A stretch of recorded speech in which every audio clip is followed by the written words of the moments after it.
Bienvenidos a Ponte Técnico, pero no tanto, un podcast donde hablamos de ingeniería, minería e infraestructura sin necesidad de un diccionario técnico.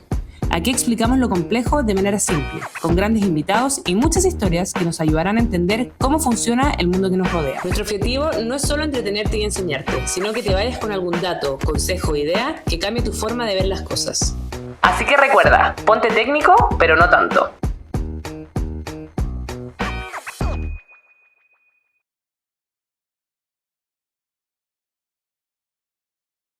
Bienvenidas y bienvenidos al primer capítulo de Ponte Técnico, pero no tanto.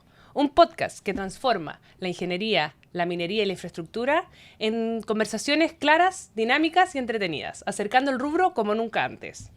Aquí vamos a contarte todas las historias que hay detrás de las grandes obras en la minería, en transporte, en energía, en infraestructura, pero más importante aún, las personas que están detrás de todas estas grandes obras. Si te apasiona el mundo técnico o quieres descubrir cómo la ingeniería da forma a nuestro entorno, te aseguro que este espacio es para ti. En este primer capítulo, tengo el honor de presentar a nuestro primer invitado, un referente en el mundo de las concesiones e infraestructura de Chile y Latinoamérica. Ha asumido durante décadas los desafíos más relevantes de infraestructura en Chile, desde los caminos básicos que financió el BID años atrás, hasta el emblemático Puente del Chacao que está hoy en construcción. Ingeniero civil de la Pontificia Universidad Católica de Chile, con más de 40 años de experiencia en el rubro. Elegido Ingeniero del Año en el 2022 por la Asociación de Empresas Consultoras de Ingeniería de Chile. Y hoy, socio y director de RQ Ingeniería, José Luis Galassi, quien además de todos estos títulos tiene el de ser mi padre. Hola José Luis, ¿cómo estás? Bien, gracias. Estamos muy felices de tenerte hoy día en nuestro primer capítulo. Qué bueno. Bueno, como mencioné en tu introducción, claramente eres un referente en lo que es la infraestructura y las concesiones. Pero para poder estar todo en la misma página, me encantaría que nos pudieras explicar de una forma muy simple y en pocas palabras qué es lo que haces tú en tu día a día. Yo básicamente orienté mi profesión ya a los aspectos más técnicos de la ingeniería. Voy a tratar de ser simple. Dentro de la ingeniería hacer una obra implica muchas cosas. Ya no desde el aspecto humano, desde el aspecto de seguridad, del aspecto ambiental. Y es una integridad de proceso. Uno de esos es la calidad de cómo se hacen las cosas, ya técnicamente hablando, ¿ya? Y yo orienté mi carrera toda la vida a la calidad de cómo se hacían las cosas. Y cuando uno está 40 años haciendo lo mismo, se hace un especialista en el tema. No es que uno sea muy brillante, no. Es que si estáis 40 años dedicados a un tema específico, que es la calidad de hacer las cosas, te convierte en un especialista en ese tema. Y eso es lo que me ha apasionado toda la vida y es lo que me dedico en la empresa, a velar por la calidad de lo que hacemos. De que las cosas se hagan bien. Se hagan bien. Ahora, la calidad dentro de la ingeniería es un tema bastante denso, porque dentro ya solo la palabra ingeniería es densa, y si uno dice la calidad de la ingeniería, parece más denso todavía. Pero bueno, uno se especializa en eso y es muy gratificante. Muy gratificante. Oye, y para entender un poco de esta expertise que tú llegaste, ¿siempre quisiste ser ingeniero? ¿O alguna vez tuviste otro sueño o siempre quisiste serlo? No. Yo llegué porque yo era bueno a las matemáticas, para lo único que era bueno, no era bueno para nada más. Y cuando salí de la universidad, yo salí a los 17 años, un amigo me dijo, yo creo que tú tienes que estudiar ingeniería. Y ya, pues me metí a estudiar ingeniería, y esto es verdad. O sea, primero entré a la Chile, fui a la Chile y no me gustó, la encontré. En esa época uno quedaba en varias universidades, estamos hablando de hace muchos años. Y fui, mi mamá me pasó la plata para inscribirme, llego a la Chile y digo, no, la Chile no. Y me devolví a mi casa y mi mamá me dijo, bueno, ¿y por qué no te inscribiste? No, no me gustó. Entonces mi mamá me dijo en ese momento, mira, con ese criterio yo creo que no voy a llegar muy lejos, porque no fue un criterio de decisión muy válido. Y al otro día fui y me inscribí en la Católica. Ahora, yo tenía una cercanía en la Católica porque mi colegio era parte de la Católica. Mi colegio estaba integrado en la Universidad Católica. Éramos en la esquina de la Católica, era mi colegio. Entonces, yo almorzaba todos los días en el casino de la Católica. Ay, ¿por eso te gustó? Sí, entonces, Simple. claro, entonces por eso me metí a la Católica y seguí. Ahora, ¿por qué ingeniería civil? Y esto es una verdad. Yo entré a estudiar ingeniería y el día que me inscribí, me tocó la inscripción y el que me recibió, ¿ya? Era un tipo bien simpático. Entonces me dijo, mira, qué suerte. En esa época entraban 200 alumnos, ¿ya? Ya. ¿Y postulaban cuánto? Qué sé yo, miles y miles y miles. Y llego yo y me toca un gallo que se llama José Luis. Me dice, mira, somos tocayos, ¿ya? Y él me dice, mira, eres el número 100. Qué curioso. Le digo, mira, qué entretenido, ya. Me dijo. Y ya me inscribió en ingeniería, me dijo, ¿y pretendía alguna especialidad? Y yo le dije, mira, te quiero hacer una pregunta. Dímelo. ¿Cuál es la más fácil? Ya me dijo, mira, la más fácil es civil. Y tú dijiste, ya está. Ya, entonces voy a hacer civil. Y yo sin saber qué lo que era civil. Y él me inscribió en civil y por eso seguí civil. Y efectivamente, con respeto a todos los civiles, ya no está esto, ojalá que no, bueno. Pero era la más fácil porque las otras eran civil estructural, civil hidráulico, eléctrico y unas cosas que eran bastante más complejos y por eso que soy civil. No hay más historia. O sea, podríamos decir que fue un chiripazo, como que la vida te llevó ahí. Sí. Como dicen mis hijos, yo llegué donde llegué porque una suma de tropezones de suerte y he llegado donde estoy. Esa es la definición de por qué llegué donde llegué. Oye, y respecto a tu primer trabajo en el mundo, ya saliste de la universidad y entraste a tu trabajo, ¿qué es lo que más recuerdas de esa época? Que no me gustó. Ya, dijiste, esto no es lo mío. No. Salí y me tocó hacerme cargo de una obra de construcción, ya con maestro, ya, y hacerme cargo de una obra de construcción, administrando maestros, y dije, no. Esto no es lo mío. No, esto no es lo mío. No, me equivoqué. ¿Y cómo seguiste adelante? Me equivoqué, no, dije, yo me equivoqué de profesión, yo no voy a poder estar toda mi vida trabajando en terreno, con maestros, toda la obra sucia, no, me equivoqué radicalmente de profesión. Y me puse a estudiar computación, me puse a estudiar análisis de sistemas. En esa época, análisis de sistemas Años atrás. O sea, también no se hablaba de... Y ser analista de sistemas era un temazo. Y mis profesores, uno de ellos fue rector de la Universidad de Chile por muchos años. Entonces era algo muy innovador estudiar análisis de sistemas, porque yo no quería estar en faena. No dije yo no voy a dedicar mi vida. Y después, cuando descubrí que había una faceta que estaba entre la construcción, ¿ya? Y la mandante, que era la consultoría, dije yo, este es mi espacio. Este es mi espacio, porque aquí al medio no voy a estar metido con las patas en el barro y voy a estar en un lugar más intermedio donde sí se puede desarrollar la ingeniería. Y ahí encontré mi espacio. Eso ya fue más consciente y fue una decisión personal. Y en ese camino donde encontraste tu espacio, ¿tú recuerdas algún mentor o alguna experiencia que te haya marcado en tu camino profesional? No. Nada. Ni nadie. No. Bueno. Corto, preciso, conciso. No, es que fue la suma de... Yo te voy a decir, mira... Fue una suma de cosas. Sí, una suma de personas que vaciaron por mí. Lo que sí, tuve la oportunidad, porque yo trabajé en el MOP, ¿ya? Trabajé varios años en el MOP.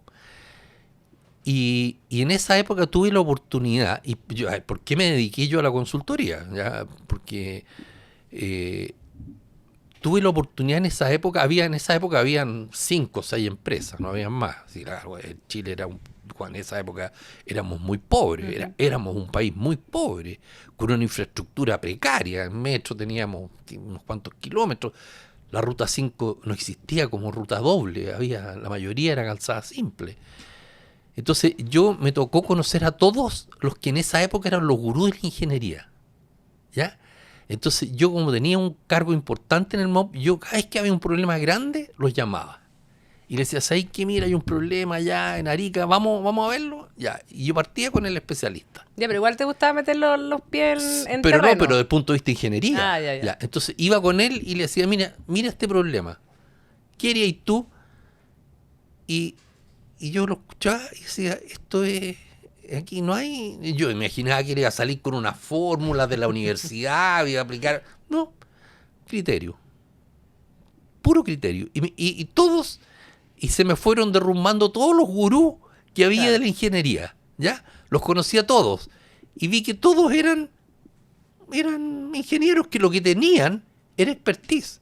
Y criterio. Pero ninguno llegaba así como decir, y uno decía, pero qué iluminado este profesional. No. Ya. Entonces dije, aquí hay un espacio. O sea, no, esto no es una ciencia así, porque uno puede imaginarse la ingeniería, oye, estos son unos iluminados, porque solucionar tantos problemas de ingeniería. Y tenéis como una respuesta muy concreta, porque eso te imagináis y tú cuando decís, te no, y mira, y te va a llegar con un papel lleno de nubes. No, todo era es criterio y experiencia. Entonces pues dije yo, bueno, aquí hay un gran espacio, por aquí, porque además tú decías, o sea, si seguimos así de pobres, vamos a ser pobres infinitamente. Entonces, ya venía el cambio de la democracia, llegó la democracia. Encontraste un espacio al final de que también el país iba para allá y tuviste que ir para allá. Yo diría que esa fue la gran visión que tuve en mi vida. Oye, ya, y entrando más de lleno al tema de las concesiones en la infraestructura, primero entrando a las concesiones, que considero yo que es un término que no estamos tan acostumbrados a escuchar, o al menos en mi mundo, probablemente en tu mundo sí.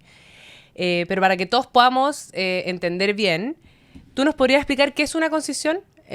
Fácilmente, simplemente. Una concesión es muy simple. Es una obra que el MOB no tiene plata para financiarla, la financia un privado y la pagan los usuarios. O sea, el que usa, paga. Y frente a ese... y la obra sigue siendo del Estado. Pública. Sí. Pero mucha gente cree que al ser las empresas privadas las que desarrollan el proyecto son las que se benefician. ¿Cómo crees tú que realmente impactan la vida de las personas las concesiones? A ver, yo creo que lo que pasa es que aquí se perdió un poco la historia, ¿ya?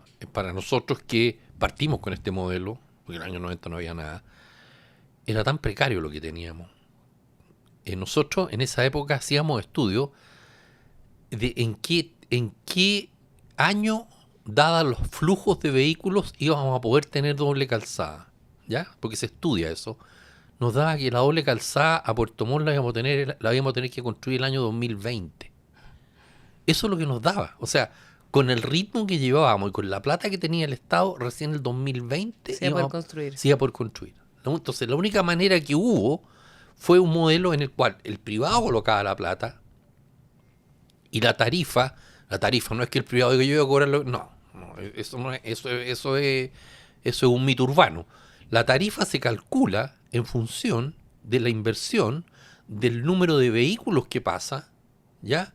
Y la forma en amortizar la inversión que hizo el concesionario en un número determinado de años. O sea, no es un número que tú digas y se le ocurre al privado. Ya, pero entonces en términos simples, ¿cómo dirías tú que impacta realmente la vida diaria de las personas? Por lo que yo puedo entender de lo que tú me estás diciendo. O sea, sin concesiones tendríamos no hubiésemos llegado... No, tendríamos un caos. Este país sería un caos. O sea, tú no podrías irte al aeropuerto, te demoraría y en estos momentos 2 horas, 3 horas. La Costanera Norte sería no existiría. La Américo Vespucio tampoco, no existiría nada de eso. O sea, esta ciudad sería un caos porque el Estado deja de invertir plata en infraestructura para destinarla a cosas más sociales.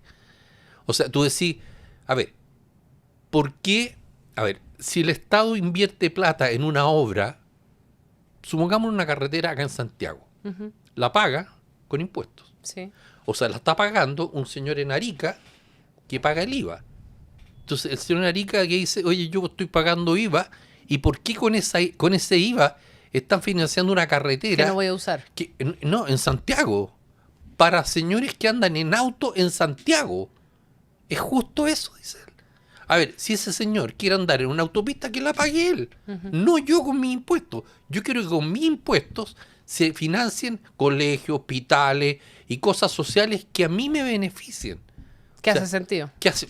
O sea, es de todo sentido. Entonces, eso es lo que la gente no entiende. Cree que es injusto. O sea, es injusto a lo mejor para el que quiere. O sea, el que paga dice es injusto. Pero anda a preguntarle al de Punta Arenas, que no tiene concesiones, y que si tú ya todo lo pagara el Estado, ese señor estaría pagando las inversiones de todas las autopistas de Santiago. Y eso sí que es injusto. Sí. Eso sí que es Estoy de injusto. acuerdo. Lo que pasa es que no lo entienden, o nadie lo quiere explicar. Yo creo que va por ahí, por eso te lo Claro, pregunto. Porque claro, nadie lo quiere está esta explicar. creencia también de las concesiones y todo, por eso... Ya, entonces viene el concepto del que usa, paga. Si tú quieres usar la autopista, págala. ¿Ya? Pero págala tú, no que no la pague el señor de Arica, de Putre. Porque el de Putre también paga impuestos. Entonces, ¿por qué el Y señor así de- se calcula la tarifa al final. Claro, la tarifa se calcula en la inversión, el número de años y el número de vehículos. Así es. Pero entiendo que las concesiones no solamente se usan para carreteras, se usan para distintos modelos Sí, y claro, proyectos. claro. A ver, por ejemplo, las concesiones de cárceles, ahí no hay el modelo de uso. Claro, hay el modelo de uso, pero eso lo paga todo el Estado. Ya, perfecto. Ya, no lo paga al preso que pague. Bueno, te voy a comer el precio y págame el alojamiento. No, eso es todo subsidio del Estado. Oye, moviéndonos un poco hacia la infraestructura. Generalmente damos por sentada la infraestructura, que simplemente está ahí, ¿ya? ¿Qué piensas tú que pasa cuando un país no invierte en infraestructura? El retraso evidente de un país en infraestructura. A ver, Chile es un país subdesarrollado. Punto. Lo que pasa es que si nosotros nos comparamos con los vecinos dicen que somos desarrollados, pero eso es mentira. Somos un país subdesarrollado. Somos el más desarrollado de la región, tal vez. Claro. El 50% de los caminos de este país son de tierra. Todavía. Sí. ¿Ya? Entonces lo que pasa es que si tú no tienes la infraestructura, ¿cómo exportas? ¿Por qué? Porque cuando tú sacas productos de exportación, ya el producto no puede irse por un camino que no sea el adecuado, porque no puede y golpearse la caja, no puede abollarse, tiene que ir por un buen camino, tiene que tener buena llegada a los puertos, tienes que tener una infraestructura acorde al desarrollo, o si no el país no se desarrolla. La congestión tiene un costo altísimo para un país. Lo que pasa es que nadie quiere calcularlo. Si tú calcularas el costo que significa, porque eso se calcula. O sea, Me imagino. yo te puedo calcular cuánto significa el hecho que tú en vez de llegar a un lugar te demores 15 minutos a que te demores una hora. Y lo calcula y lo multiplica por el número de vehículos, el número de gente, te da unos valores horrorosos de baja productividad, porque ese tiempo tiene un costo.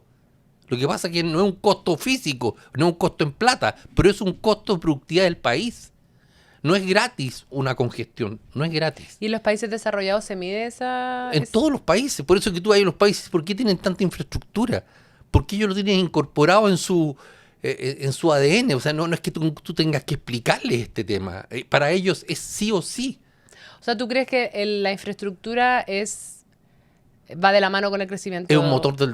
Obvio. O sea, si tú decís, bueno, quiero llegar a ver, si quiero tener una buena base de exportación y no tengo camino, no tenéis exportaciones. Listo. Si tenéis zonas en los cuales tú tenéis excelentes terrenos para producir, para exportar, y no tenéis cómo llegar, los caminos son de tierra, olvídalo, no hay exportación. Porque no pueden tener polvo las frutas, no pueden pasar por caminos. Entonces, no hay desarrollo si no hay infraestructura, si no hay puertos, si no hay aeropuertos, si no hay cruces internacionales. No lo hay nomás. Y nosotros somos subdesarrollados, nos guste o no, somos subdesarrollados. Chile es un país subdesarrollado, nos guste o no, que duela o no duela. ¿Ya? O sea, duela el costo de un decirlo. país que no invierte es altísimo. Altísimo. Y de todos los proyectos en los que tú has sido parte, ¿Cuál es el más desafiante en el que has trabajado? No, lejos el puente del Chacao. Lejos. ¿Y por qué? Cuéntanos un poco porque para que la gente sepa. Lejos. A ver, el puente del Chacao es un ícono en América. En América. O sea, es un puente que las torres miden 200 metros. O sea, es lo mismo que el edificio que está aquí. El Costanera. Claro, de esa altura es. Y está ubicado en la zona una de las zonas más sísmicas del mundo. ¿Ya? Entonces, a mí me tocó participar en el estudio. ¿Ya? Por lo tanto, qué cosas gratificantes tiene esto, que en algún momento tú te sentaste al lado de los ingenieros que más sabían en el mundo de puentes colgantes. Me imagino. Entonces tú estabas en unas reuniones donde entendías el 30%, el otro 70% no entendías nada. O sea, ahí a hablar y uno decía, no sé de qué están hablando. No lo decía, pero yo estaba con algunos ingenieros del MOB y decía, no sé de qué están hablando. Asentían nomás. Sí, claro. Claro. O sea, manejábamos dentro de un rango, porque igual nosotros teníamos que moderar las discusiones, porque nosotros estábamos asociados, RICU está asociado con COWI, ¿ya?, que son especialistas en diseño de puente, y Hyundai tenía otros especialistas que eran los que diseñaban el puente, y ellos siempre estaban confrontados. Por una parte, nuestros especialistas querían los estándares más altos que tú te vayas a imaginar, y los otros querían los estándares más bajos. Entonces, nunca se ponían de acuerdo. Y los que teníamos que dirimir éramos nosotros. ¿Te fijas? Yo con la gente del MOB, que yo era parte de ese grupo, teníamos que en algún momento dirimir. Ya saben qué, lleguemos aquí, hagamos esto, porque si no, nunca se van a poner de acuerdo. Porque este puente lo que tiene es que está en el borde de las normas. ¿Ya? ¿En qué sentido? Que todo puente, toda obra de ingeniería tiene normas. Uh-huh. Si tú querés diseñar un puente, hay una normativa que te dice, mire, se diseña así, se diseña así, se diseña así. Este tipo de puentes ya se escapa de las normas. ¿Ya? ¿Porque no existe? Porque hay muy pocos. ¿Ya? Y cuando está emplazado en un lugar tan complejo como este, donde hay vientos de 200 kilómetros por hora, donde hay sismo, donde hay corrientes tan grandes, tú vas a aplicar las normas y tú decís, ay, que me quedó chica la norma. ¿Qué hacemos? ¿Ya? Entonces ahí es donde tú decís, me queda chica la norma. Claro. ¿Te fijas? Entonces ahí es donde tú tenés que, unos dicen, no, yo lo aplico por este lado, y los dicen, no, pero es que eso está fuera de norma, y por eso fue tan desafiante el cerrar este proyecto. ¿Tomó mucho tiempo ponerlos a todos de acuerdo? Sí, 5 años estuvimos tratando de ponernos de acuerdo, y hubo temas un tema podía estar 1 año en discusión, un tema podía estar 1 año en que sí, que no, que yo no creo, que yo no participo. O sea, no solo tiene complejidad como el lugar donde está, sino el puente que es, la cantidad de gente que está involucrada. Sí, o sea, este puente se pudo hacer porque al medio había una roca. Al medio del canal hay una roca que se llama la Roca Remolino, que es donde se apoya la pila central.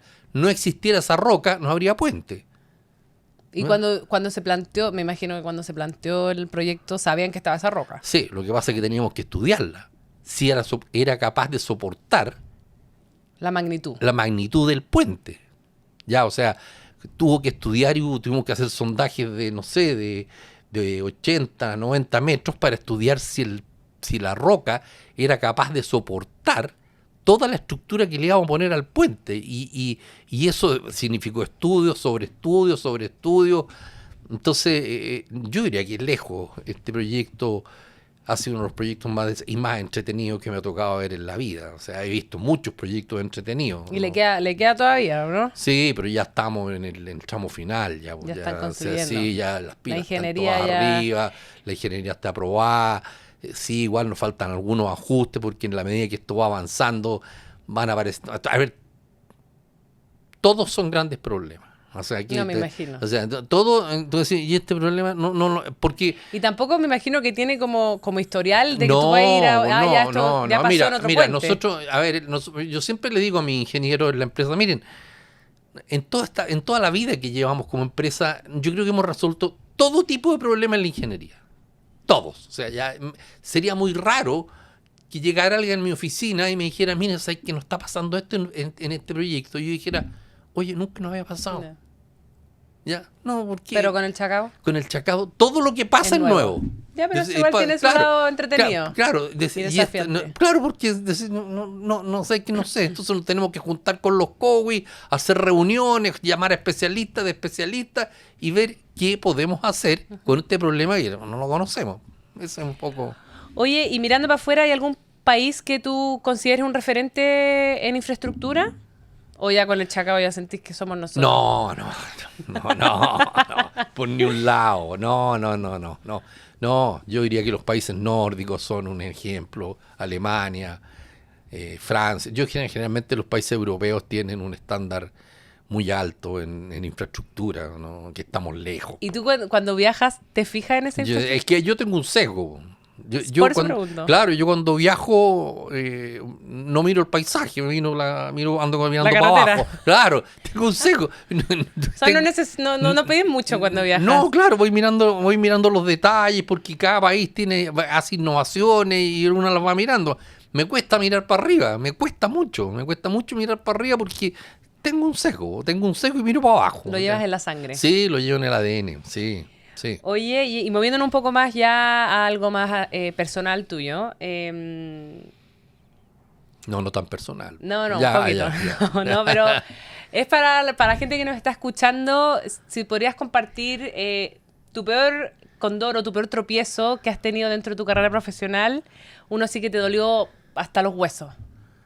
Si es que te acordáis de alguno. Chuta. Probablemente son varios, o tal vez no te acordás, no te acuerdas. Sí, tenemos varios, pero en cuanto a, yo diría que es difícil con doros así, porque uno nunca anda solo, ya, o sea, es difícil. Yo te voy a contar una historia, mira, una vez que tuve un problema fue cuando nosotros hicimos un proyecto. Hicimos el proyecto hemos hecho varios proyectos, pero uno de los proyectos que hicimos fue nosotros tenemos un gran problema que es el paso fronterizo Los Libertadores. Uh-huh. Que es el que une Chile con Argentina. Sí, que tiene caracoles y está cortado 40 días al año, entonces uno dice chuta. ¿Qué son caracoles? Perdón la ignorancia. Sí, el camino a Farellones, ya. son caracoles. Curva. Claro, y tú decís, chuta, un camino internacional que tenga ese estándar no es adecuado para...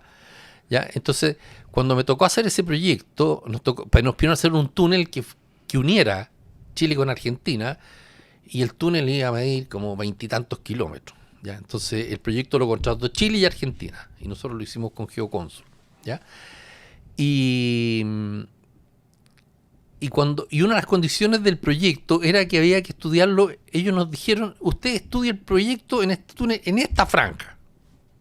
Ya, nos dieron una franja para estudiarlo. No nos dijeron, estudie un túnel. No, estudiaron en esta franja. ¿Ya? Listo, empezó el proyecto, lo estudiamos ya, y me tocó hacer una exposición ya en la Cancillería Argentina, ya donde yo tenía que exponer una serie de cosas. Y una de mis conclusiones fue que yo les dije, ¿saben cuál es el problema? Que en esta franja que ustedes nos pidieron hacer el túnel, no se puede hacer un túnel. Porque hay yacimientos de yeso, hay aguas termales, por lo tanto, en esta franja no se puede. No se puede. Ahora, yo no sé a quién diablo se le ocurrió esta franja. ¿Ya? Y hay un silencio sepulcral. ¿Ya? Puede que fue como el presidente. Claro. Y todos empezaron a mirar, ya, porque efectivamente nadie sabía quién había definido esa franja, y esa franja la había definido un señor hacía como 50 años atrás y se quedó pegada, ¿ya? Y en eso veo que alguien me agarra el brazo y me saca y me dice, ¿cómo se te ocurre decir esa barbaridad después que llevamos 2 años haciendo el proyecto y que hemos gastado no sé cuánta plata, y tú venías a decir que el problema es que hicimos mal las bases y que definimos una franja que es irreal? Y efectivamente lo que hubo que hacer después fue llamar el estudio de nuevo y no considerar la franja.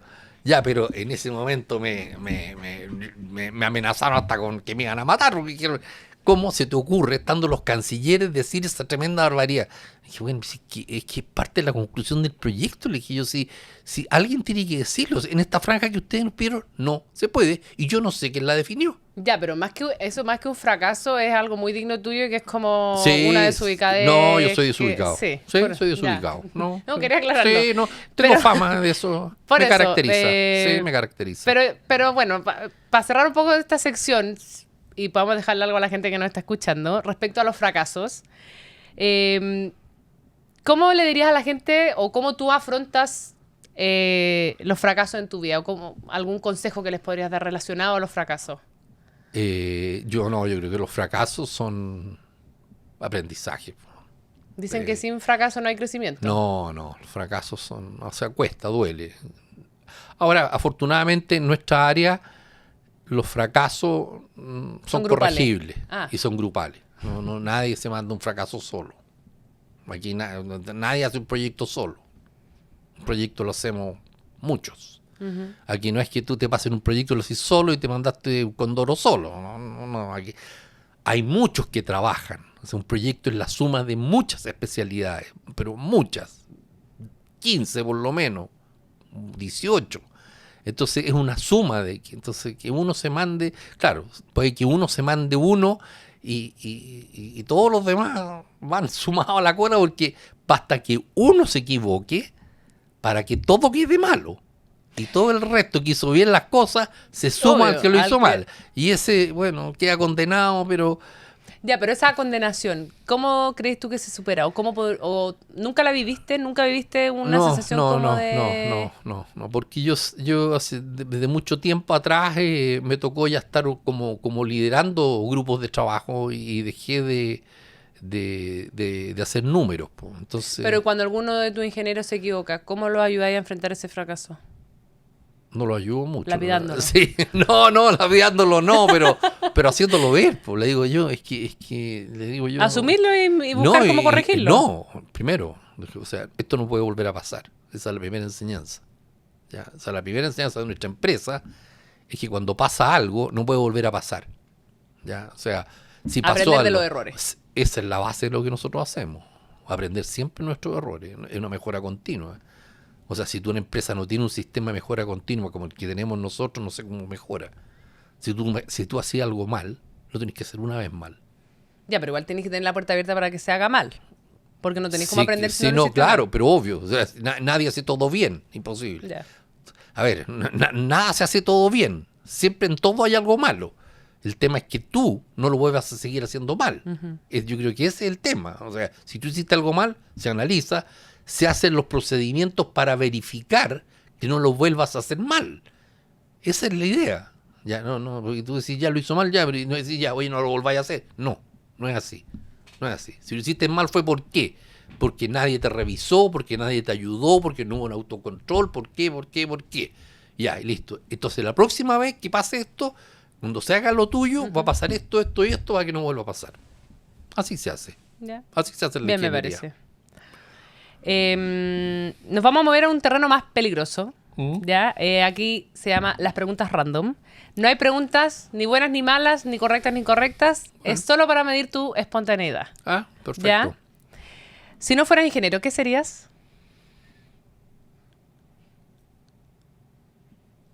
Pintor. Pintor. ¿Mm? Por el O buen... escritor. No, escritor. Escritor. Sí, escritor. ¿Ya? ¿Te Escritor. gusta escribir? Sí, no me gusta escribir, pero, Pero me te gusta gustaría... leer. Ah, Me ya. gustaría saber escribir. Ya. Poder escribir. Me maravillo cuando leo. Bueno, mi pasión es la lectura. Por lejos. Entonces me maravilla la capacidad que tiene un escritor De contarte de una contar historia. una historia y que te guste la historia. Porque me gustaría tener esa aptitud. Creo que lo harías bien. Si hoy- Por lo carrilero. Sí. Yo también. Solo por eso. Si hoy pudiera hablar con el José Luis recién egresado, ¿qué consejo le darías? Que cuando se fuera de sus trabajos no hubiese sido tan soberbio en su despedida. Fui muy soberbio cuando me fui ¿De dónde? de todos mis trabajos. ¿Y por qué? ¿Qué lección aprendiste de eso? Que me equivoqué, era muy soberbio. Es que yo tenía un problema con la autoridad. Siempre lo tuve. Desde chico. Sí. Nunca respeté la autoridad, entonces cuando me iba de mis trabajos no me iba mal, pero le decía unas cuantas verdades a mi jefe que yo creo que se me excedió la mano muchas veces y de eso me arrepentí después. ¿Y alguna vez tuviste la chance como de...? Sí, tuve la chance en algunos casos de remediarlo, sí. Eso es importante. Por ejemplo, aquí cuando me hicieron socio, cuando me invitaron a ser socio de RICU, yo les dije que no quería ser socio de ellos. Me dijeron, ¿y por qué? Porque ustedes son muy viejos. Y no me gusta trabajar con los viejos. Esa fue mi primera respuesta. No viendo la oportunidad que te estaban dando. No. Tú solo no querías trabajar con viejos. Dije, no me gusta. Ustedes son muy viejos y... ¿Y cuándo reculaste? ¿Cuándo te diste cuenta de que tal vez... Porque uno de ellos me dijo... Despabila. Sí, estáis cometiendo un error. Porque además yo me voy. Yo me voy y yo a ser un viejo menos, me dijo. Ya dijiste, voy. Sí, pero esa fue mi respuesta. Me visitaron los tres, eran los tres socios. Y me invitaron y me dijeron, ¿sabes qué queremos que no...? Yo había renunciado, yo ya me había ido, ¿ya? Y me dijeron, queremos que te quedes. ¿Y cuando habías renunciado, te habías mandado el numerito que habías dicho que te habías mandado? No, cuando me renuncié, ellos me llamaron para que no me fuera. ¿Y ahí te mandaste un numerito? Ese numerito. Le dije, no, yo me quiero ir igual porque encuentro que ustedes son muy viejos y a mí no me gusta trabajar en empresa con viejos. Ya, de todas las partes que me fui así. Diciéndole... Ya, no. pero ahí tuviste la chance de... ¿Qué te hizo darte cuenta de que estabas fuera? Porque él te dijo que se iba. Sí, pues, me dijo, porque yo había formado otra empresa. Ah, pero tú ya estabas afuera. Sí, yo tenía otra empresa y tenía otros socios. Yo estaba en otra. ¿Tenías cocinado? Sí, yo estaba en otra. Ya tenía otra empresa, ya me iba a ir, me da lo mismo. Entonces no. Le dije, no, yo no me voy a quedar con usted. No me interesa trabajar con usted, así que... Pero yo creo que no era necesario lo de los viejos. ¿Ya? Ahora yo me imagino si se me sentara un Galassi y adelante me dijera, no, yo quiero trabajar contigo, yo soy muy viejo, no sé qué le diría. No. No sé, bueno, me haría lo mismo, le diría. Bueno, tú te lo perdí. Claro, le dije, no, está bien. Oye, simpático. Volviendo a las preguntas random. Si tuvieras que describir tu vida laboral en una palabra, ¿qué dirías? Entretenida. ¿Cuál es tu talento oculto que nadie conoce? Si es que tienes. Yo creo que en su momento hacía imitaciones. ¿Sí? ¿A quién imitabas? Al profesor Salomón. Pero lo hice en la oficina, hicimos un show en la oficina, sí, po. Y ¿cómo se llama este que hacía como picante? El malo. Sí, también. Sí. Mira, pediría que hiciera ahí una imitación, pero no ya no, a esta altura de la vida no. Pero en esa época sí, hicimos el Salomón, lo hicimos muy bien. Mira, un buen talento oculto. Yo creo que la gente se va a sorprender al escucharlo. Sí, hice el profesor Salomón, lo hicimos muy bueno, tuvimos una rutina muy buena. ¿Cuál es tu película favorita?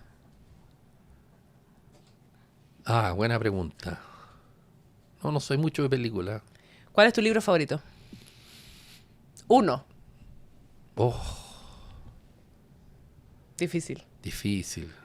No, tengo muchos libros favoritos. Ya, bueno, 2. O alguno. Para que te vamos a sacar la foto. Qué difícil.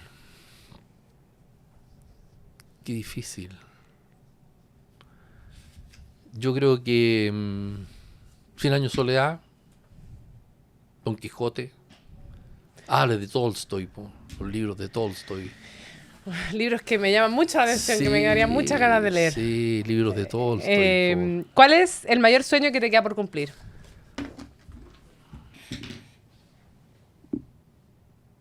No hacer nada. Bien, me parece. Bueno, y para ir cerrando este primer capítulo, ¿cuál sería el mejor consejo que le podrías dar a la gente que nos está escuchando?